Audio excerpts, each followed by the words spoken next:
Táwákálítù mo b'Olúwa dúró, ọba ló ní mi òun ló lẹ̀mí mi, ó fún mi láàyè kí n tún rọ́dún ọdún eléyìí kò ní jáṣe mọ́.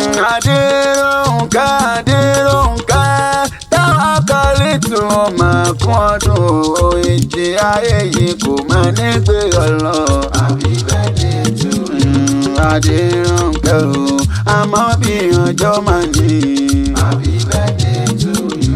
Ọmọ Gàníyù ọmọ Gàníyà ní ìsọdún. Happy birthday to you.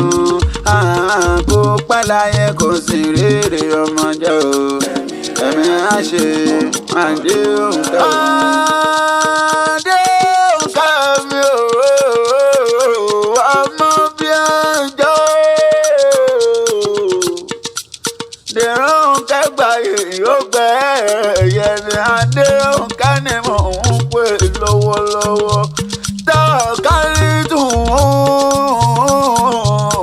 onídàájọ́ bí rẹ̀ ẹ̀wẹ̀ yìí fún jòwó àrẹwà lóbìnrin.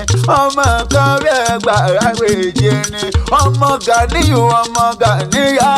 Àṣẹ ìsàmọ́dún ọdún ayọ̀ ọdún ìdùnnú ọdún rẹ̀ ló sì máa ṣe.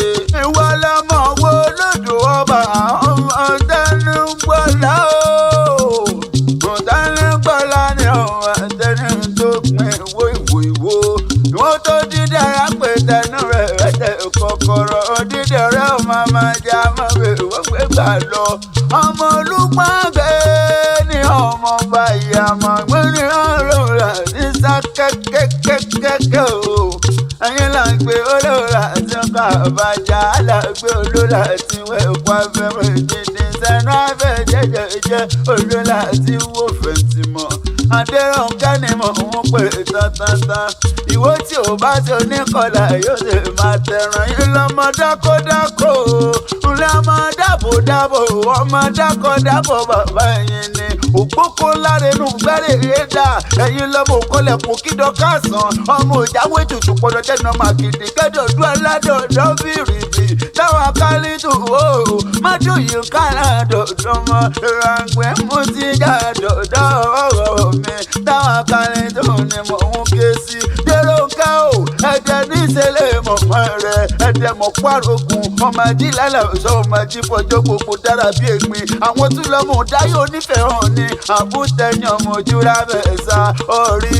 Rónkẹ́ o ti sọdún èyí náà. Mo pé ká tún jọ péjú ṣe tẹ̀mí sí inú owó inú àlá pẹ̀lú ìdẹ̀ra pẹ̀lú àyẹ̀kú tí ṣe balẹ̀ ọ̀rọ̀. Àrídùnnú rẹ̀ kò ní ju ìbànújẹ́ mọ́ lọ́wọ́.